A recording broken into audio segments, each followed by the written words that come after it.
ការប្រកួតពានរង្វាន់ Copa del Rey រវាងក្រុម Real Betis ត្រូវប៉ះ Atletico Madrid លេងនៅម៉ោង 3 ទៀបភ្លឺយប់នេះក្រុម Real Betis របស់លោក Manuel Pellegrini កំពុងខ្លាំងក្នុងផ្ទះឈ្នះ3ប្រកួតជាប់គ្នាសុទ្ធមធ្យម2គ្រាប់ប៉ុន្តែយប់នេះពួកគេត្រូវប៉ះកំពូលក្រុមការពាររបស់លោក Diego Simeone Atletico Madrid រក្សា clean sheet បាន9ដងក្នុង12ប្រកួតក្រៅដីចុងក្រោយនេះមិនមែនជារឿងលេងសើចទេក្រុម Real Betis មានបញ្ហាធំនៅតំបន់កណ្ដាលដោយអត់ Isco, Lo Celso, Nabil Fekir និង Amrabat ដោយសាររបួសការបាត់បង់ញាក់បង្កើតឱកាសចំពេលប៉ះក្រុមការពាររឹងដោយ Atletico គឺជាសូបិនអាក្រក់ហើយ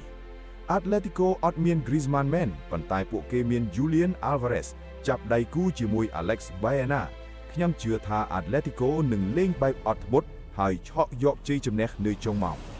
ផ្ដាល់តម្រួយនឹងកៅទូស្ទាយពីហ្គោលខ្មែរទី1លេង Atletico Madrid ឈ្នះឬត 0.5 គុណភាពកីឡាករនិងតាក់ទិករបស់លោក Simeone ច្បាស់ណាស់ក្នុងពាននេះគឺលេងបិទហើយចាំវីបកទី2លេង under 2.5 គឺសុវត្ថិភាពបំផុតតើលោក Simeone នឹងបន្តកំណត់ត្រាល្អនៅ Seville ទេ Fan Atletico ខមមិនមក